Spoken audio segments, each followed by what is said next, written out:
स्वागत है आप सभी विद्यार्थियों का अभिलाषा हिंदी एकेडमी में। हम देख रहे थे असिस्टेंट प्रोफेसर हिंदी के प्रीवियस ईयर्स के पेपर। इसमें यूपीएचसीएससी, यूपीपीएससी, यूकेपीएससी, आरपीएससी, एमपीपीएससी, जीसीपीएससी और एचपीएससी सभी के पेपर इंक्लूड हैं। हम इस समय एचपीएससी के पेपर यानी हरियाणा पब्लिक सर्विस कमीशन के पेपर देख रहे हैं। इस क्रम में आज प्रस्तुत है हरियाणा लोक सेवा आयोग परीक्षा 2017 असिस्टेंट प्रोफेसर हिंदी की का व्याख्यात्मक हल प्रश्न पत्र। इस प्रश्न पत्र के 36 प्रश्न हम लोग कर चुके थे। कुल 100 प्रश्न हैं इस प्रश्न पत्र में। आज 37वें प्रश्न से हम आगे का देखेंगे। तो आप सभी से रिक्वेस्ट है, यदि पहली बार चैनल पर आए हैं या अभी तक चैनल को सब्सक्राइब नहीं किया तो ज़रूर सब्सक्राइब कीजिए। लाइक शेयर और कमेंट करना ना भूलें। तो चलिए बिना देर के शुरू करते हैं। 37वां प्रश्न, निम्न में से विरेचन सिद्धांत पर विद्वानों ने किस पर व्याख्या पर विचार प्रस्तुत नहीं किया है? ए धार्मिक व्याख्या, बी राजनीति परक व्याख्या, सी नीति परक व्याख्या या डी कला परक व्याख्या। इसका उत्तर होगा बी विरेचन सिद्धांत पर विद्वानों ने राजनीति परक व्याख्या पर विचार प्रस्तुत नहीं किया है, जबकि विरेचन सिद्धांत पर विद्वानों ने धार्मिक, नीति परक और कला परक व्याख्या पर विचार प्रस्तुत किया है। 38वां प्रश्न, निम्न में से कौन सी कहानी जयशंकर प्रसाद की नहीं है? ए आकाशदीप, बी प्रतिध्वनि, सी इंद्रजाल, डी तावान। इसका उत्तर होगा डी तावान कहानी जयशंकर प्रसाद की नहीं है। तावान कहानी के लेखक मुंशी प्रेमचंद है, जबकि आकाशदीप, प्रतिध्वनि, इंद्रजाल आदि कहानियाँ जयशंकर प्रसाद की हैं। 39वां प्रश्न है, कविता हमारे परिपूर्ण क्षणों की वाणी है, यह किसने कहा है? ए सुमित्रा नंदन पंत, बी सूर्यकांत त्रिपाठी निराला, सी महादेवी वर्मा, डी दुष्यंत कुमार। इसका उत्तर होगा ए कविता हमारे परिपूर्ण क्षणों की वाणी है, यह सुमित्रा नंदन पंत ने कहा है। इनकी प्रमुख कृतियां हैं ग्रंथि, गुंजन, ग्राम्या, युगांत, स्वर्ण किरण, स्वर्णधूलि, कला और बूढ़ा चांद, लोकायतन, चिदम्बरा, सत्यकाम आदि। 40वां प्रश्न, लाजपत महिमा किस प्रकार की गद्य विधाओं में है? ए उपन्यास, बी कहानी, सी जीवनी, डी संस्मरण। इसका उत्तर होगा सी लाजपत महिमा जीवनी की गद्य विधाओं में है। यह रचना महादेव भट्ट की है। यह आज़ादी के महान क्रांतिकारी लाला लाजपत राय की जीवनी है। 41वां प्रश्न, कुतुबन की रचना कौन सी है? दान लीला, भंवर गीत, मृगावती या सूर सरावली। तो इसका उत्तर होगा सी कुतुबन की रचना मृगावती है, जबकि भंवर गीत नंददास की, सूर सरावली सूरदास की तथा दान लीला ध्रुवदास की रचना है। 42वां प्रश्न, पश्चिमी सीमा की मगही किससे प्रभावित है? ए भोजपुरी, बी कुमाऊनी, सी छत्तीसगढ़ी, डी कन्नौज। इसका उत्तर होगा ए पश्चिमी सीमा की मगही भोजपुरी से प्रभावित है। भोजपुरी भाषा के अंतर्गत जौनपुर, आजमगढ़, बनारस, गाजीपुर, मिर्ज़ापुर, बलिया आदि जिले आते हैं। मगही की पश्चिमी सीमा के अंतर्गत बक्सर, सिवान, सारण इत्यादि क्षेत्र आते हैं। 43वां प्रश्न, इनमें से बौद्ध धर्म की भाषा है? ए संस्कृत, बी पाली, सी अपभ्रंश, डी हिंदी। इसका उत्तर होगा बी पाली बौद्ध धर्म की भाषा है। बौद्ध धर्म के अनुसार के प्रमुख ग्रंथ हैं सुत्त पिटक, विनय पिटक और अभिधम पिटक।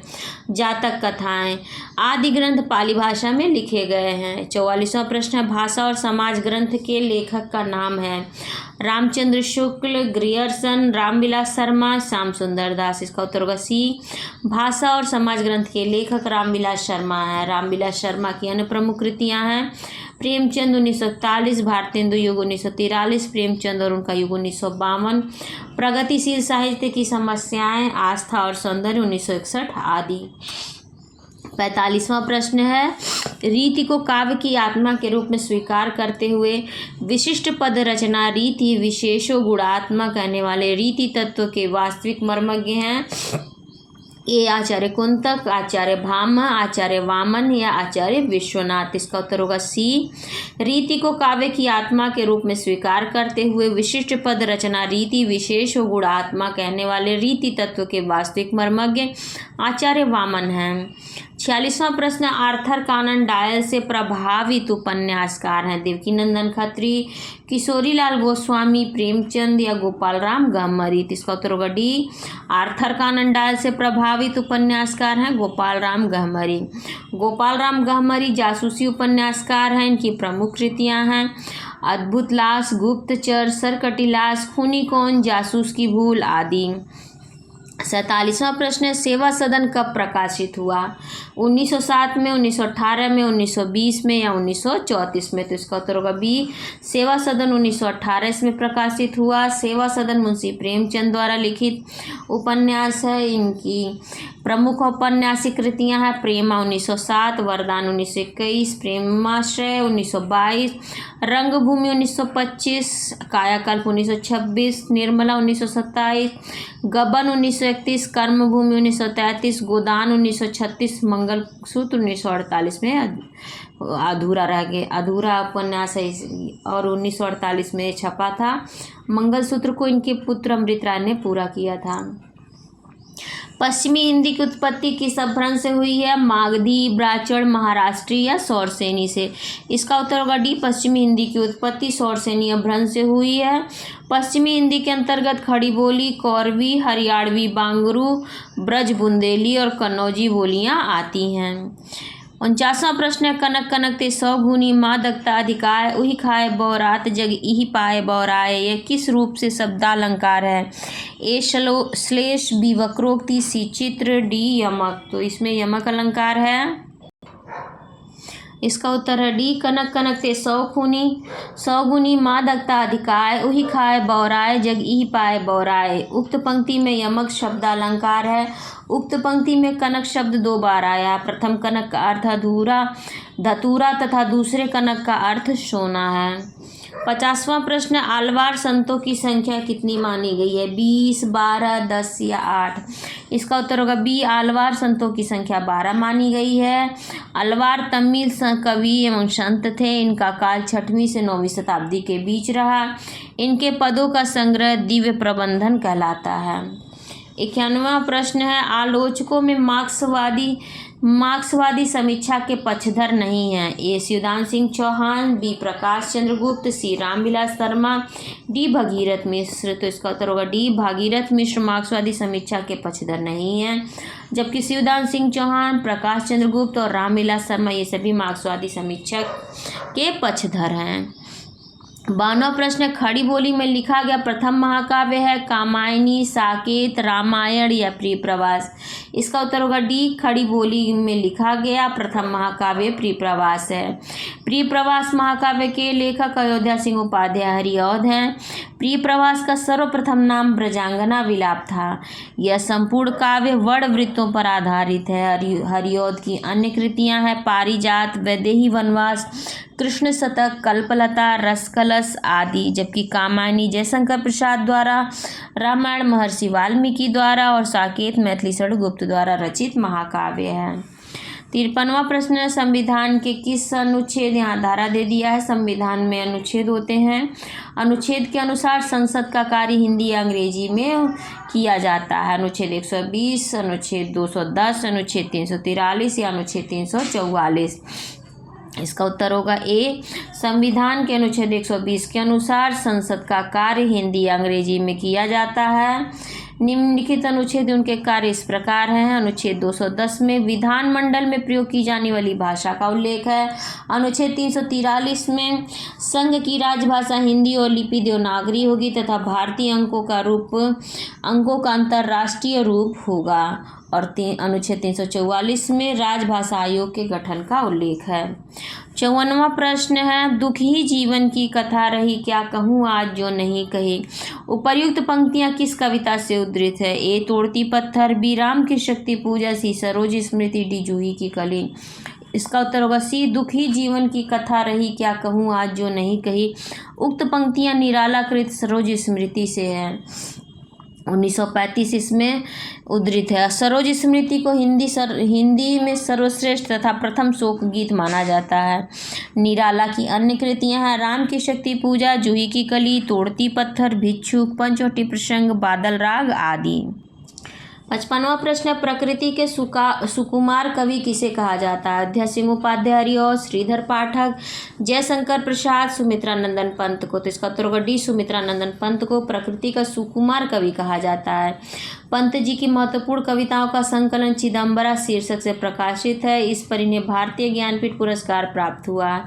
इनकी प्रमुख कृतियाँ उच्छ्वास 1920, ग्रंथि 1920, वीणा 1927, पल्लव 1928, गुंजन 1932 आदि।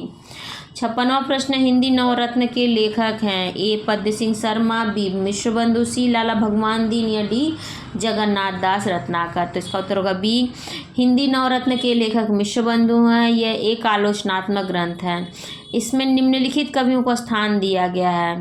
पहला गोस्वामी तुलसीदास, दूसरे हैं महात्मा सूरदास, तीसरे हैं महाकवि देवदत्त, चौथे हैं महाकवि बिहारी लाल, पाँचवें हैं भूषण और मतीराम। 5वें नंबर पर भूषण और मतीराम 2 कवियों को रखा गया है।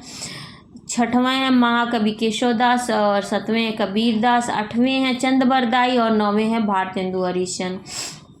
तो इस ग्रंथ का नाम हिंदी नवरत्न है और 9 श्रेणियों में इन्हें बांटा गया है, परंतु 5वें नंबर पर भूषण और मतीराम को एक साथ रखा गया है, इसलिए कुल कवियों की संख्या इसमें 10 हो जाती है। पद्य सिंह शर्मा, इनकी पुस्तक का नाम है बिहारी सतसई तुलनात्मक अध्ययन। लाला भगवान दीन की आलोचनात्मक पुस्तक का नाम है बिहारी और दे। और जगन्नाथ दास रत्नाकर की पुस्तक है घनाक्षरी नियम रत्नाकर। 57वां प्रश्न है, राम दहीन मिश्र कृत काव्य विमर्श का प्रकाशन कब हुआ? 1951 में, 1947 में, 1942 में या 1938 में? तो इसका उत्तर होगा ए, राम दहीन मिश्र कृत काव्य विमर्श का प्रकाशन सन 1951 इसमें हुआ। इनकी प्रमुख कृतियां हैं काव्यलोक 1940, काव्य दर्पण 1947, काव्य में अप्रस्तुत योजना 1950। 58वां प्रश्न, आचार्य रामचंद्र शुक्ल का कौन सा निबंध है? ए है ब की बहार, बी है पवित्रता, सी है उत्साह, डी है मारेसी मोही कुठांग। इसका उत्तर होगा सी, उत्साह आचार्य रामचंद्र शुक्ल का निबंध है। इनके अन्य निबंध है करुणा, श्रद्धा और भक्ति, लज्जा और ग्लानि, लोभ और प्रीति, घृणा, ईर्ष्या, भय, कविता क्या है। जबकि पवित्रता अध्यापक पूर्ण सिंह की, मारेसी मोही कुठांग, चंद्रधर शर्मा गुलेरी कृत निबंध हैं। 59वां प्रश्न, निम्न ग्रंथों में अरस्तु का ग्रंथ है? रिटोरिक, पेरिप्सूस, इलियड या इपिनिका? इसका उत्तर होगा ए, रिटोरिक अरस्तु का ग्रंथ है। इनके द्वारा रचित अन्य ग्रंथ हैं पेरिपोइतिकेस, तेखनेस, रिटोरिकेस, वसीयतनामा आदि। तो पेरिप्सूस के लेखक हैं लॉन्जाइनस और इलियड के होमर। 60वां प्रश्न है, पश्चिमी हिंदी उपभाषा वर्ग में नहीं है? कौरवी, कन्नौजी, बघेली या बुंदेली? तो बघेली नहीं है। इसका उत्तर है सी, बघेली पश्चिमी हिंदी उपभाषा वर्ग में नहीं है। पश्चिमी हिंदी उपभाषा वर्ग के अंतर्गत कौरवी, खड़ी बोली, हरियाणवी, कन्नौजी, ब्रज, बुंदेली बोलियां आती हैं, जबकि बघेली, अवधी, छत्तीसगढ़ी पूर्वी हिंदी वर्ग की बोलियां हैं। 61वां प्रश्न, रूपक रहस्य ग्रंथ के रचयिता हैं? गुलाब राय, विश्वनाथ प्रसाद मिश्र, श्याम सुंदर दास, कन्हैया लाल पोद्दार। इसका उत्तर होगा सी, रूपक रहस्य ग्रंथ के रचयिता श्याम सुंदर दास हैं। इनकी अन्य रचनाएं हैं नागरी वर्णमाला 1896, हिंदी कोविद रत्नमाला 1900, साहित्यालोचन 1922, भाषा विज्ञान 1929, भाषा रहस्य आदि। नौरस रचना के लेखक गुलाब राय हैं। विश्वनाथ प्रसाद मिश्र की रचना है वांग्मय विमर्श और कन्हैया लाल पोद्दार की रचना है काव्य कल्पद्रुम। 62वां प्रश्न है, सौंदर्यम अलंकार किस आचार्य का कथन है? ए दंडी, बी भामह, सी वामन, डी उद्भट। इसका उत्तर होगा सी, सौंदर्यम अलंकार आचार्य वामन का कथन है। निम्नलिखित आचार्य उनके कथन इस प्रकार हैं। दंडी, इनका कथन है शरीरम तवादिष्टार्थ व्यवच्छिन्ना पदावली, और भामा का है शब्दार्थों सहितो काव्यम। 63वां प्रश्न है, कलम का मजदूर जीवनी किस साहित्यकार के जीवन पर आधारित है? ए प्रेमचंद, बी निराला, सी रामधारी सिंह दिनकर या डी भारतेंदु हरिश्चंद्र। तो इसका उत्तर होगा ए, कलम का मजदूर नामक जीवनी सन 1964 इसमें मदन गोपाल ने लिखा। मुंशी प्रेमचंद पर लिखी अन्य जीवनियाँ हैं कलम का सिपाही 1962, अमृत राय द्वारा, तथा प्रेमचंद घर में 1944, शिवा रानी देवी द्वारा रचित है। 64वां प्रश्न है, निम्न में से किस रस का स्थायी भाव विस्मय है? अद्भुत रस, करुण रस, भयानक रस या विभत्स रस? इसका उत्तर होगा ए, अद्भुत रस का स्थायी भाव विस्मय है। निम्नलिखित रस से उनके स्थायी भाव इस प्रकार हैं। श्रृंगार रस का स्थायी भाव है रति, करुण का है शोक, हास्य का हास, वीर का उत्साह, भयानक का भय, रौद्र का क्रोध और शांत का निर्वेद, विभत्स का जुगुप्सा या घृणा। 65वां प्रश्न है, मसूद हसन खां किस बोली को मानक हिंदी खड़ी बोली का आधार मानते हैं? ए ब्रजभाषा, बी बुंदेली, सी कन्नौजी, डी हरियाणवी? इसका उत्तर है डी, मसूद हसन खां हरियाणवी बोली को मानक हिंदी खड़ी बोली का आधार मानते हैं। धराधर धावन शीर्षक से कालिदास के मेघदूत का अत्यंत सरस पद्यबद्ध अनुवाद निम्न में से किसने किया है? ए मैथिली शरण गुप्त ने, बी राय देवी प्रसाद पूर्ण ने, सी गया प्रसाद शुक्ल स्नेही ने या डी रामचरित उपाध्याय ने? तो इसका उत्तर होगा बी, धराधर धावन शीर्षक से कालिदास के मेघदूत का अत्यंत सरस पद्यबद्ध अनुवाद ब्रजभाषा में राय देवी प्रसाद पूर्ण ने किया है। इनकी प्रमुख कृतियां स्वदेशी कुंडल, मृत्युंजय, राम रावण विरोध, राजदर्शन। 67वां प्रश्न है, साहित्य में प्रयुक्त भाषा के आधार पर नामवर सिंह ने अपभ्रंश के कितने भेद किए हैं? ए 4, बी 8, सी 2 या डी 6? इसका उत्तर होगा सी, साहित्य में प्रयुक्त भाषा के आधार पर नामवर सिंह ने अपभ्रंश के 2 भेद किए हैं, एक पूर्वा तथा दूसरा पश्चिमी। पूर्वी तथा पश्चिमी। 68वां प्रश्न है, शब्द की शक्तियाँ कितने प्रकार की होती हैं? 5, बी 4, सी 3 या डी 2? इसका उत्तर होगा सी, शब्द की शक्तियाँ 3 प्रकार की होती हैं। अभिधा अर्थात साक्षात सांकेतिक अर्थ, मुख्यार्थ या वाच्यार्थ को प्रकट करने वाली शक्ति अभिधा शब्द शक्ति कहलाती है। लक्षणा होता है मुख्यार्थ का बोध होने पर रूढ़ि का प्रयोग के कारण यदि मुख्यार्थ के संबद्ध अन्य अर्थ की प्रतीति हो तो उसे लक्षणा शब्द शक्ति कहते हैं। और व्यंजना जब किसी शब्द के अभिप्रेत अर्थ का बोध न हो तो मुख्यार्थ से होता है और न ही लक्ष्यार्थ से, अपितु कथन के संदर्भ के अनुसार अलग अलग अर्थ से या व्यंग्यार्थ से प्रकट होता है, वहाँ पर व्यंजना शब्द शक्ति होती है। 69वां प्रश्न, इश्कनामा किसका काव्य है? ए बोधा, बी घनानंद, सी भूषण, डी केशवदास? इसका उत्तर है ए, इश्कनामा रीतिकालीन कवि बोधा का काव्य है। निम्नलिखित कवि उनकी रचनाएं इस प्रकार हैं। घनानंद की रचना है इश्कलता, भूषण की छत्रसाल दशक, केशवदास की रसिक प्रिया। 70वां प्रश्न, औचित्य मत का प्रतिपादन कर उसे काव्य के प्राण के रूप में प्रतिष्ठित करने वाले आचार्य हैं? आचार्य आनंदवर्धन, आचार्य कुंतक, आचार्य विश्वनाथ या आचार्य क्षेमेंद्र? इसका उत्तर होगा डी, औचित्य मत का प्रतिपादन कर उसे काव्य के प्राण के रूप में प्रतिष्ठित करने वाले आचार्य क्षेमेंद्र हैं। 71वां प्रश्न, अजातशत्रु नाटक कब प्रकाशित हुआ था? 1922 में, 1926 में, 1930 में या 1931 में? तो इसका उत्तर होगा ए, अजातशत्रु नाटक सन 1922 इसमें प्रकाशित हुआ था। इसके लेखक जयशंकर प्रसाद हैं। प्रसाद जी के प्रमुख नाटक एवं प्रकाशन काल निम्न हैं।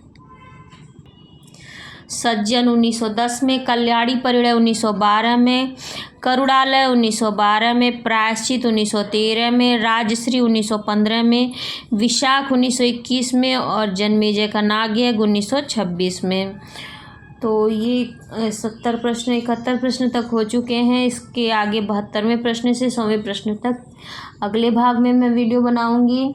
तब तक कोई प्रश्न हो या सुझाव हिंदी साहित्य या हिंदी व्याकरण से संबंधित तो आप कमेंट सेक्शन में पूछ सकते हैं।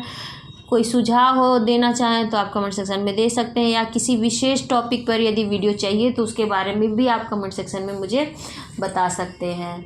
और पहली बार चैनल पर आए हैं तो प्लीज़ ज़रूर से सब्सक्राइब कर लीजिए अपने एजुकेशनल ग्रुप में, और अपने दोस्तों में जो भी तैयारी कर रहे हैं उन तक इस वीडियो को ज़रूर पहुँचाएँ। आप सभी का बहुत बहुत धन्यवाद।